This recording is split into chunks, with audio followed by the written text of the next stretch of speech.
Femme. Métissée à l'extrême. Et l'ombre d'un passé qui n'est pas le mien hante mon avenir. Notre avenir. Je suis née en France. Et tout est confus pourtant. De mes grands-parents chinois et des massacres de Pol Pot, personne ne m'en a jamais rien dit. De mon grand-père né sur les rives du Tarn et mort sur un trottoir d'Alger, le thorax criblé de balles, tous ceux qui savaient. Pourquoi ? Qui ? Sont morts maintenant. Je suis la descendance, la survivance de tout ceci. Je suis là, devant vous, comme une évidence. Mais à la vérité, il n'y a rien d'évident à être moi.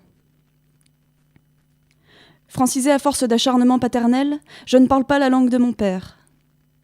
Le cantonais, ce lien avec celles et ceux qui restent, on m'en a privé, tout comme on m'a privé d'explications. Pour moi, l'histoire des miens commence dans la fuite, la peur et les camps de travail autour de Phnom Penh. Pour moi, la fraction française de mon code génétique s'est fait abattre sans raison à Alger, en Afrique. Ma mère avait 6 ans quand son père est mort. Cette mort la hante.